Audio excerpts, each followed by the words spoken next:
Hola, ¿qué tal, estimados y estimadas? Espero que se encuentren muy bien. Eh, Esta es una pequeña cápsula, un pequeño repaso ya de aquellos puntos clave que se van a considerar en la evaluación especial correspondiente a esta parte final del año, ¿ya? Así que vamos a abordar las semanas 17, 18, 19 y 20 de este año y vamos a abordar algunos puntos de estas semanas solamente. No los vamos a desarrollar todo en su totalidad, ¿ya? Vamos a partir con la semana 17, donde el contenido eran los antecedentes del proceso de independencia, ¿ya? Hablábamos de los factores internos y externos. Recuerden que aquellos factores internos son aquellos que se dan dentro de las colonias americanas de España y los externos vienen desde fuera, ¿ya? Como la independencia de los Estados Unidos, la Revolución Francesa y la Ilustración, ¿ya? En cuanto a los antecedentes internos, hablábamos del descontento de los criollos, que es el descontento de los hijos de españoles nacidos en América por no poder acceder a cargos de importancia. Esto en un contexto de reformas borbónicas. Y también está el nacionalismo. Recuerden que el nacionalismo tiene que ver principalmente con el sentimiento de arraigo, con sentir pertenencia con un espacio, con un territorio, a través de las costumbres, del lenguaje, las tradiciones, festividades religiosas, alimentación, entre otros, ¿ya? Y en el caso de América eso se da con los criollos. Los criollos no se sentían europeos, no se sentían españoles, sino que bien se sentían arraigados del lugar en el cual ellos habían nacido. Se habían nacido en Chile, chilenos. Se habían nacido en el Perú, peruanos. Y así sucesivamente. Pero recuerden que el nacionalismo tiene que ver con este sentido de pertenencia. Un poquito de agüita. Ahora vamos a avanzar. En los externos, hablamos de la independencia de los Estados Unidos como un ejemplo a seguir. Lo mismo ocurre con la Revolución Francesa, sus ideales de libertad, igualdad y fraternidad, ¿ya? Y en el caso de la Ilustración, hay autores que hablamos en este contexto que son intelectuales, estos franceses principalmente, quienes se cuestionaban el orden establecido de las cosas, cuestionaban que existieran monarquías absolutas como la que nos gobernó por mucho tiempo, o una monarquía en un sentido estricto. Por lo tanto, surgen autores como Rousseau, Montesquieu y Voltaire. Nos vamos a centrar en el caso de Rousseau, ya principalmente porque es el que me interesa y que probablemente va a aparecer en la evaluación. ¿Ya? En el caso de Rousseau, Rousseau habla sobre la teoría de los contrapesos. Él establece que debiesen existir contrapesos, ¿ya? Porque el poder no puede estar ni debe estar concentrado solamente en una persona. El rey, el emperador, no puede hacer y deshacer a su antojo. Tienen que existir contrapesos y esta idea se aplicará posteriormente en lo que nosotros conocemos como poder ejecutivo, legislativo, judicial, que existen en la actualidad, ¿ya? Donde el presidente, que en este caso vendría a ser el monarca, no cumple esa función de hacer y deshacer a su antojo, sino que hay una persona que está encargado de promover las leyes, de crear las leyes, fiscalizar al presidente, y otro que estará encargado de administrar la justicia, ¿ya? Y además de eso establecía formas de gobierno destacando la forma republicana. ¿Por qué esta forma? Porque en el fondo él apuntaba que el ideal tenía que ser el republicanismo. Eso significa una forma de gobernarnos donde todos pudiésemos optar a un cargo público, todos pudiésemos, en el fondo, postularnos y participar, ya fuese votando o eligiendo una autoridad o bien dando a conocer nuestro punto de vista, ¿ya? Eso es como un aspecto bien, bien relevante, ¿ya? Y también hablamos ya el detonante del proceso, que es el encarcelamiento del rey de España, Fernando VII, por las tropas de Napoleón en el contexto de la guerra napoleónica, ¿ya? Si bien España no estaba combatiendo en ese momento, en esa guerra de coalición, sí era el paso obligatorio que tenía que hacer Francia para llegar a Portugal, que era un aliado histórico de los ingleses, grandes enemigos del ejército de Napoleón. Por lo tanto, para poder llegar, decidieron hacer algo lo más simple posible, que era tomar al rey como prisionero y colocar a otro rey, en este caso era por el hermano de Napoleón, José Bonaparte, ¿ya? Y ahí está la figura de Fernando VII, el que está a la izquierda de la imagen, ¿ya? Y a la derecha aparece uno de los efectos que tuvo este encarcelamiento, que fue el surgir de juntas de gobierno en América Latina, ¿ya? Partiendo de la Junta de Cádiz en España y lo que pasaría después en Quito, en Asunción, en Buenos Aires, en Ciudad de México, en Lima y también en Santiago, ¿ya? Y eso es lo relevante de la semana 17. Ahora vamos a avanzar a lo que es la semana 18, ¿ya? En la semana 18 hablamos sobre lo que son las juntas de gobierno y la etapa de la independencia de Chile, que recuerden que es Patria Vieja, Reconquista, Patria Nueva, ¿ya? Ahora bien, ¿Cuál es la importancia de la primera Junta Nacional de Gobierno? La primera Junta Nacional de Gobierno lo que establece, en palabras simples, es que nosotros no vamos a permitir que José Bonaparte nos gobierne, sino que lo que vamos a plantear es un autogobierno, ¿ya? Es decir, que nosotros nos vamos a autogobernar mientras los reyes, entre el rey legítimo, que es José Bonaparte, esté encarcelado. Porque cabe destacar que en el fondo, desde el derecho, lo que se establecía era que el heredero de los reyes de Castilla y Aragón eran los gobernantes de América, no quien estuviese gobernando en España en ese momento. Por lo tanto, José Bonaparte, a pesar de haber sido instalado como rey de España, no era reconocido legítimamente como el heredero de las coronas de Castilla y Aragón, por lo tanto, no era reconocido como rey. Así que se optó por el autogobierno. ¿Eso qué significó? Establecer gobiernos provisorios. Eso es lo que se logra el 18 de septiembre de 1810. Es el establecer el autogobierno, ¿ya? Que nosotros seremos autogobernados hasta que el rey legítimo volviese a estar disponible para gobernarnos. ¿Okay? Y aquí está en el fondo en qué se funda esa decisión, ya, que era lo que yo conversaba recién, lo que te explicaba recién, que los territorios conquistados iban a ser heredados por los herederos de los reyes de Castilla y Aragón, que originalmente fueron Isabel la Católica y Fernando, Isabel de Castilla, Fernando de Aragón, ya no son exclusivamente de quien fuese rey de España, ¿ya? Y a nivel práctico solamente se iba a reconocer a Fernando VII como el gobernante legítimo y no a José Bonaparte, ¿ya? Y ahí viene entonces este proceso de la Junta de Gobierno el 18 de septiembre de 1810 en un cabildo abierto en la ciudad de Santiago, donde fueron los representantes de los criollos, de la gente más poderosa de este país, quien toma la decisión. ¿Ok? Luego vienen las etapas de la independencia, que es patria vieja, reconquista y patria nueva. En la patria vieja emergen los primeros símbolos patrios, la primera constitución, la primera bandera, el primer escudo, ¿ya? Los primeros reglamentos provisorios o primeras constituciones que tuvo este país de manera independiente. ¿Ya? Cuando cae el imperio de Napoleón se entiende que esto tendría que haber terminado, pero nos quedó gustando el autogobernarnos, así que decidimos no volver a ser parte de Colonia de España y ahí surge la segunda etapa, que es la Reconquista, ¿ya? La Reconquista comienza con el desastre de Rancagua, donde parten los sobrevivientes del ejército patriota de la época, se escapan, van hacia Argentina, otros fueron encarcelados, ejecutados, mandados a Juan Fernández al exilio. Bueno, y en Argentina, con la ayuda de José de San Martín, se comienza a desarrollar este famoso ejército libertador que va a cruzar la cordillera de los Andes, que es una de las imágenes más icónicas del proceso de independencia de Chile, que finalmente se sella con las victorias en la batalla de Chacabuco, en la batalla de Maipú, cuando Chile se convierte o logra consolidar su independencia a nivel del Chile continental, ¿ya? Y tienen la icónica imagen de O'Higgins y San Martín cruzando la cordillera de los Andes, que es uno de los hitos fundantes, uno de los hitos más relevantes de este proceso de independencia, ¿ya?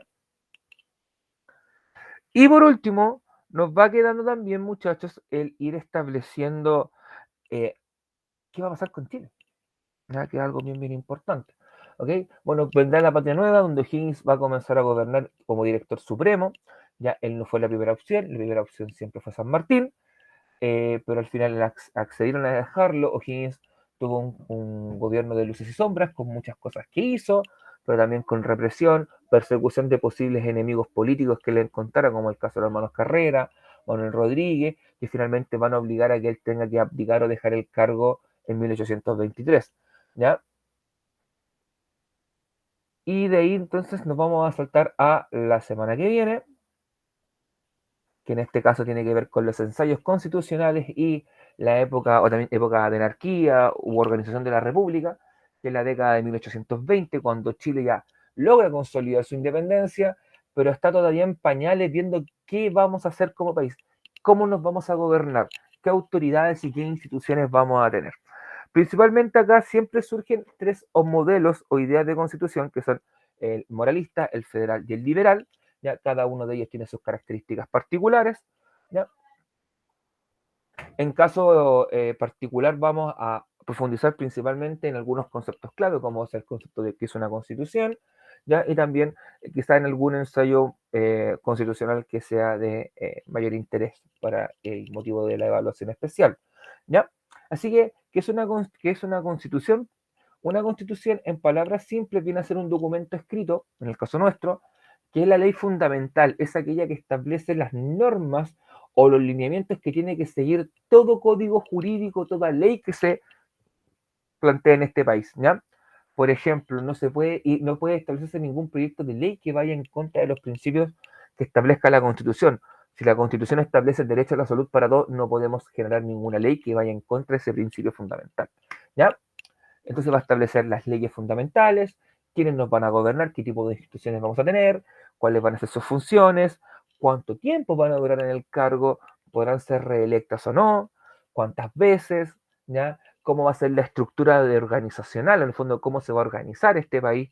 Vamos a tener ministerios, direcciones, vamos a tener un primer ministro, un presidente, vamos a tener una monarquía, una república, todo eso es lo que establece la Constitución. Por eso se le llama la ley suprema y que establece aquello que será permitido y aquello que no será permitido, ¿ya?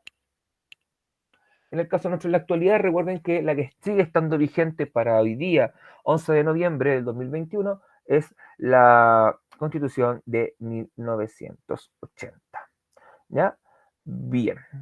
Sobre los ensayos, un ensayo es un modelo de, es una prueba de, entonces un ensayo constitucional es un modelo, una prueba de constitución que se va a realizar en este país. Y los más relevantes de esta época, como te conté en algún momento, son el moralista, el federal y el liberal.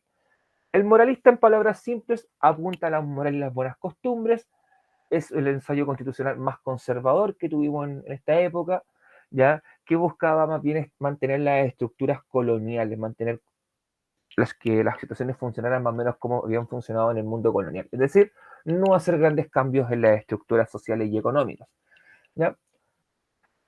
El ensayo federal tiene como pilar fundamental el descentralizar, es decir, que no todas las decisiones se toman desde la capital, sino que darle un mayor grado de autonomía, de libertad en la toma de decisiones a las provincias, es decir, a los sectores que no son la capital. En el fondo era imitar hasta cierto punto la idea o el estilo de gobierno que tenía Estados Unidos, donde existían estados, ¿ya? Que venían a asimilar lo que nosotros conocemos como región, ¿ok? Donde cada uno de ellos tenía cierta autonomía en la toma de decisiones, de cómo gastar su dinero, de cómo llevar a cabo la justicia, cómo en el fondo enfocar la educación, la salud, todos los elementos fundamentales, entregar libertad, una mayor libertad y un mayor grado de autonomía, ¿ya? Eso es lo que caracteriza el ensayo federal y nos quedaría el ensayo liberal. El ensayo liberal es lo opuesto al moralista, que si yo te planteaba hace un par de minutos que era el control social, el mantener la estructura, acá es entregar el mayor número de libertad individual posible a las personas. En el fondo, muy ligado a los principios de la Ilustración y la Revolución Francesa. Eso significa, en palabras simples, mientras más libertades civiles tenga la gente, libertad de expresión, de manifestación, de poder formar un partido político, de dar a conocer sus puntos de vista, mejor, ¿ya? Estos ensayos nunca cuajaron, nunca lograron funcionar de manera armónica o funcionar de buena manera porque la élite, la clase dominante de este país, siempre se preocupó de aportillar, de destruir los ensayos que no fueran los que ellos defendían. O sea, era lo de ellos o lo de nadie. Por lo tanto, ningún ensayo constitucional vio el éxito, ¿ya? De hecho, al final de esta época, en 1829, vamos a vivir lo que es una guerra civil entre la élite chilena, entre los conservadores y los liberales, ¿ya? Para ver quiénes se hacían con el poder, ¿ok? Esto por los diversos contextos, porque nunca fuimos capaces de ponernos de acuerdo en qué era lo mejor para nuestro país. La guerra civil del 29 se caracterizó por una lucha entre liberales y conservadores, donde logra triunfar el bando conservador. Y el bando conservador en Chile lo que va a lograr es imponer un modelo político, una república de carácter conservadora, también llamada república autoritaria, que nos va a acompañar de 1831 a 1861, y que además va a tener como manifestación constitucional la creación de la Constitución Política de 1833, o también conocida como Constitución Autoritaria o Constitución Conservadora. ¿Ya? Eso en cuanto a la semana 19, y en la semana 20, estimados, lo que va a ser lo último que entraría en esta evaluación especial, vamos a hablar sobre los gobiernos liberales de 1861 a 1891 y los cambios territoriales que sufre nuestro país durante eh, esta época. ¿Ya?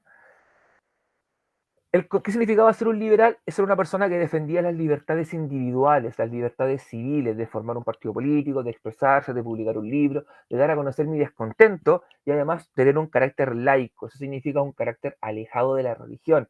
Entender de que la religión y la política no deben ir juntas de la mano, porque yo no puedo en el fondo dejar de influenciar mi toma de decisiones políticas para el bien del país por un elemento personal y subjetivo como la religión. ¿Ya? Porque se entendía de que no todos los ciudadanos que vivían en este país profesaban la misma religión. La mayoría era probablemente católica, pero existía una mayoría que podía ser protestante, musulmana, judía, ¿ya? Y porque ellos tenían que verse obligados, por ejemplo, a seguir ciertos patrones y principios de una religión. Va por ahí el cuestionamiento que se hace, ¿ya? Ahora bien, los presidentes no los vamos a saltar. Las reformas constitucionales tienden a de la Constitución de 1833 lo que tienden es a quitarle autoridad al presidente, quitarle poder y dar más poder al Congreso para que pueda fiscalizar y cumplir un rol de hacer un contrapeso a la figura del presidente. Por ejemplo, se establece la incompatibilidad parlamentaria, se eliminan los quórums, se establecen quórums mínimos para sesionar, eh, que los estados de excepción, las facultades extraordinarias del presidente pueden durar un máximo de un año, ya se simplifica el proceso de una acusación constitucional o una interpelación a la figura de una autoridad pública, ¿okay? Todo apuntando hacia darle mayores herramientas al legislativo, al Congreso, para poder, en el fondo, fiscalizar al presidente y que este presidente no tuviese tanto poder. Ya hay reforma al sistema electoral que buscan eliminar los vicios electorales, como puede ser la compra y venta eh, de voto, el fraude, ¿ya? Entre otras características. Las leyes laicas surgen también en este contexto de reforma a la Constitución de 1833, que lo que buscan, en palabras simples, es, en el fondo, ir quitándole el poder a la Iglesia en este caso, porque la Iglesia era quien tenía el control de los registros de los nacimientos y de las muertes, ¿ya? A eso tenemos que sumar que eran el único matrimonio válido hasta este momento era el matrimonio por la Iglesia, y si yo era de otra religión, mi matrimonio no era válido, ¿ya?